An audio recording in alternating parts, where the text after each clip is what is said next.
मध्ये आपले सर्वांचे स्वागत आहे। कल्याण डोंबिवली महानगरपालिकेच्या निवडणूक रणधुमाळी मोठ्या उत्साहात सुरू आहेत।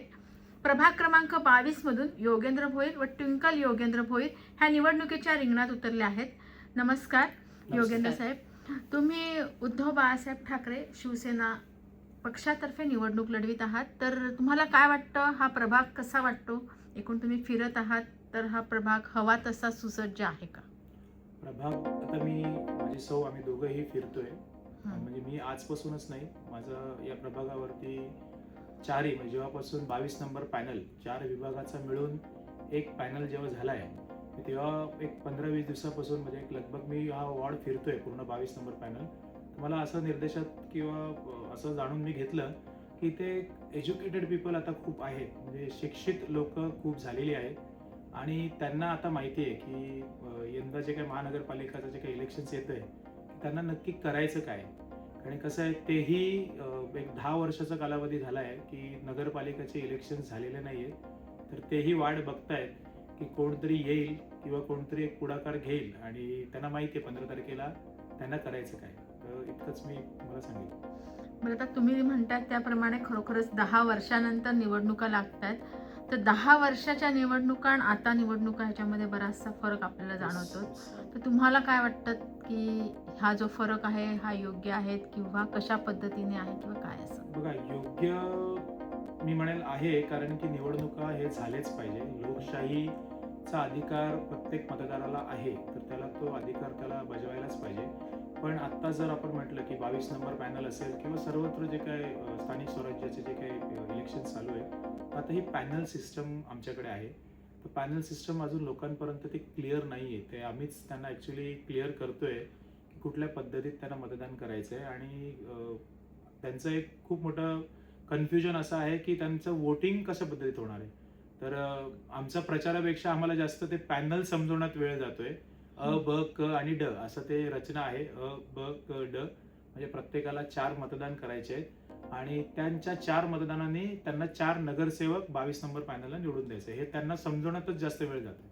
खरोखरच तुम्ही म्हणता तसं इव्हन तुमचा प्रभाग हा सुशिक्षित आहे, तरी सुद्धा आज बऱ्याचशा लोकांना हे माहिती नाहीत की आपल्याला 4 मतदान करायचं, त्याच्याशिवाय आपलं मतदान पूर्ण होणार नाही आहे। ती प्रोसिजर कशी आहे हेच माहिती नाही आहे। इव्हन सुशिक्षित जरी असेल तर त्यांच्यापर्यंत हे पोचलेलं नाही आहे। बरं योगेंद्र भोईर, काय सांगाल, आज तुमची सामाजिक व राजकीय वाटचाल कशा पद्धतीने राहिली? बघा, 7 ते 8 वर्षापासून मी समाजकारण असेल, राजकारण असेल, जनसेवक असेल, मी वेगवेगळ्या NGOs असतील, पार्टीज असतील जे लोकांसाठी काम करतात, त्यांच्याशी जुडलो होतो। एक 7 वर्षा अगोदर 7-7.5 वर्षा अगोदरपासून मी पॉलिटिकली ॲक्टिव्ह झालो। आता एक 2 महिन्यापूर्वी मी एक पार्टीचा माझा पदाचा राजीनामा दिला। माझे जे काही तत्त्व असतील, विजन असेल, ते कुठे मला असं दिसलं की त्या विजनला कुठे रोक येईल, कुठे त्याला ब्रेक लागेल, म्हणून मी विचार केला आणि त्या पार्टीकडनं मी लांब झालो आणि मी पुन्हा एका पार्टीमध्ये जॉईन केल्यानंतर परत माझं जे काही विजन आहे त्याला पुढाकार ठेवला आणि आज थेट कल्याण डोंबिवली महानगरपालिकेच्या रिंगणात मी त्या पार्टीकडनं माझ्याकडे मी व माझी सौ दोघांकडे अधिकृत उमेदवारी आहे। तिच्याकडे क साठी आणि माझ्याकडे ड साठी। बरं ट्विंकलताई, काय सांगाल, आता तुम्ही निवडणुकीच्या रिंगणात उतरला आहेत, एक सुशिक्षित तरुण उमेदवार पक्षातर्फे तुमच्या मार्फत देण्यात आलेला आहे, तर तुम्ही काय सांगाल तुमचं एकूण एज्युकेशन वगैरे? आणि एक तुम्ही महिला आहात, तर महिलांच्या पण बऱ्याचशा काही समस्या असतात, त्या महिलांजवळच बोलू शकतात, तर त्या उद्देशाने आपण एकूण काय सांगाल? कसं मी तर सांगेन, आपल्याकडे आता ऑप्शन आलेला आहे की एज्युकेटेड लोकांना आपण निवडून देऊ शकत होतो। आजकाल बघा ना, आपल्या एवढ्या समस्या वाढल्या आहेत की त्या समजायलाच कोणी म्हणजे बघा ना, लक्षच देत नाहीयेत कोणी लोक आपल्याला, ज्यांनी आपल्याला निवडून दिले आपण त्यांना, ती आपल्याकडे लक्षच देत नाहीयेत। आणि ही जी एज्युकेटेड वर्ग आहे ना, यांना समजते की कोण काय फसवतोय, कोण काय आमिष देत आहे, कोण काम करणारे आणि नाही करणारे। त्यांना आता समजून आलंय की ही जी एज्युकेटेड लोक आली आहेत ना नवीन पिढीत, ही फ्रस्ट्रेट होऊन आली आहेत। कोणाला गरज म्हणजे बघा ना, आज गरज लागली आहे आपल्याला की एज्युकेटेड लोकांनी यायला पाहिजे या रिंगणात। आपण म्हणतो हे राजकारण हे चिखल आहे, यात आपण एज्युकेटेड लोकांनी नाही जायला पाहिजे, तर ॲक्च्युली उलट आहे। जेव्हा आपण चिखलात जाऊ तेव्हा आपण ते साफ करू शकतो, तोपर्यंत हा चिखल साफ होणार नाहीये। आणि जसं म्हटलात की महिलांच्या प्रॉब्लेम्स आपण महिला सॉल्व्ह करू शकतात, तर बघा ना, मेन्स्ट्रुअल सायकलमुळे आपण किती बायकांना त्रास होतो. महिन्या टू महिन्याला आपल्याला तो एक बोलतो ना पॅड्स किंवा हे त्याचं डिस्पोजेबल पण प्रॉपर होत नाही आपल्याकडे. तेही आपण असंच फेकून देतो. मेन म्हणजे टॉयलेट्स नाही आहेत आपल्याला. पब्लिक टॉयलेट्स म्हणजे आपण स्त्री तर जाऊ शकत नाही. पुरुष तर खूप लांबची गोष्ट आहे, ती लोक जाऊन बाबा त्यांचं चालतं कुठेही केले तरी. पण लेडीजला तसं नाहीये. सिक्युरिटी पाहिजे आपल्याला, एक क्लोज्ड एन्व्हायरमेंट पाहिजे, तिथे आपण जाऊ शकतो. पण ते आपल्या या प्रभागात तरी नाहीच आहे. ना पब्लिक टॉयलेट्स आहे, ना मेन्स्ट्रुअल डिस्पोजेबल पॅडसाठी काही आहे. या सगळ्या गोष्टीमध्ये ना एकूण एक महिलांची हेल्थ ही पूर्णपणे नेग्लेक्ट केलेली आहे. आणि याच्यासाठी कोणीतरी पुढे यायला लागेल की हे सगळं आपलं सॉल्व्ह झालं पाहिजे.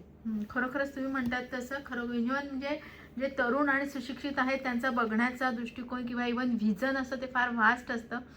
काम करण्याची पद्धत देखील वेगळी असते. त्याच्याकरता तरुण वर्गाला देखील चान्स देऊन त्या पद्धतीने काम करण्याची पद्धत देखील अवलंबली गेली पाहिजे.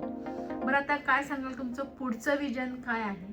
बघा, माझं जे निवडून आल्यानंतरचं जे विकासाचं ब्लूप्रिंट जे आहे ते थेट इतकंच आहे की जे आपले मूलभूत गरजा आहेत ते लोकांपर्यंत क्वालिटी लेवल, मी जर क्वांटिटी लेवलने जरी नाही पोचू शकलो ना तरी क्वालिटी लेवलमध्ये ते पोचले पाहिजे. Quality in sense I will talk about roads असतील, सांडपाणी व्यवस्थापन असेल, बागबगीचे असतील, उद्याने असतील, महावितरण असेल, किंवा सगळ्यात मोठी जी गरज सगळ्यांसाठी आहे या विभागामध्ये जे मी फिरताना बघितलं ते आहे पाणी पुरवठा. तर क्वांटिटी जरी नाही देऊ शकलो तरी त्यात क्वालिटी द्यायचा प्रयत्न मी करेन. कारण की कसं आहे, क्वांटिटी आपण वरती खालती किंवा त्याची जी काही ॲडजस्टमेंट आहे ते ॲज पर नॉर्म्स आपण ॲडजस्ट करू शकतो. पण क्वालिटी देणं महत्त्वाचं आहे. कारण अंडरग्राऊंड जे काही लाईन्स वगैरे गेलेत ना त्याला दुरुस्ती करण्याचा आपल्याला काम करावं लागेल. कारण की ते फुटलेले आहेत किंवा ते तुटलेले आहेत आणि अंडरग्राऊंड असल्यामुळे बाजूला सिवेज लाईन जरी असेल ना तर ते पाणी खराब करतात. लोकांपर्यंत पाणी पोचतं पण ते चांगल्या क्वालिटीचं पोचत नाही. आणि जर नाहीच तर मग लोकांपर्यंत पाणी पोचतच नाही. तर माझं एवढं असेल, क्वांटिटीवर काम करण्यापेक्षा पहिलं मी क्वालिटीवरती काम करेन. जे मूलभूत गरजा आहेत लोकांच्या त्या लोकांपर्यंत क्वालिटीने मला न्यायची. बरं, आपण एक समजूया की कल्याण डोंबिवली महानगरपालिका एक स्मार्ट सिटी आणण्याचा हे चाललेलं आहे. तर स्मार्ट सिटी आणण्यासाठी आपण साधारणतः कुठले प्रोजेक्ट राबवू शकतो किंवा कशा पद्धतीने योजना राबवू शकतो? बघा, स्मार्ट सिटी ऑलरेडी 2015ला घोषित केली होती. ती स्मार्ट सोडा सिटी पण झाली नाहीये. तर मला नवीन काय आणायची गरज नाहीये.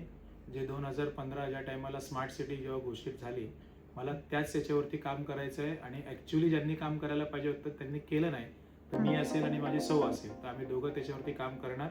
आणि माझा जो काही टर्म असेल आम्ही कंप्लीट होईपर्यंत 100% तुमच्या आमच्यासारखे लोक बोलतील खरोखर म्हणजे डोंबिवली स्मार्ट झाली. बरं, मतदारांनी तुम्हालाच निवडून द्यावं असं तुम्हाला का वाटतं? मतदारांनी मला निवडून द्यावाचं सिम्पल रिझन असं आहे की मी उच्च शिक्षित आहे. मला नक्की माहिती आहे की करायचं काय आहे. म्हणजे असं नाही की निवडून दिल्यानंतर मी विचारच करत बसेन की मी सुरुवात कुठून करू. मी माझ्या कामाची सुरुवात खूप अगोदर केलेली आहे. लोकांपर्यंत मी पोहोचतोय, त्यांच्या जे काही गरजा आहेत ते समजून घेतोय, त्याच्यावरती काम करतोय. आता फक्त त्याच्यावरती रिझल्ट द्यायचं बाकी आहे. 16 तारखेला जेव्हा रिझल्ट येईल तर 17 तारखेपासून योगेंद्र भोईर रिझल्ट द्यायला चालू करेल. 15 जानेवारी रोजी मतदान होत आहे. तुम्ही मतदारांना काय आवाहन करू इच्छिता? मतदारांना माझं इतकंच आव्हान आहे की पहिला तर लोकशाही 22 नंबर पॅनलमध्ये जिवंत राहिलेली आहे. तर प्रत्येकाने त्यांना जो अधिकार मिळाला आहे तो अधिकार बजवायचा आहे. प्रत्येकाने मतदान करायचं आहे.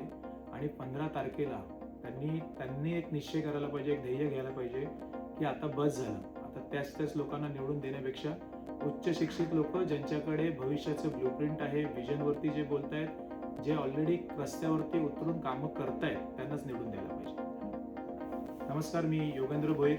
नमस्कार, मी ट्विंकल भोईर. मी 22 नंबर पॅनलमध्ये ड साठी माझा अनुक्रमांक 2 आहे आणि माझं चिन्ह मशाल आहे.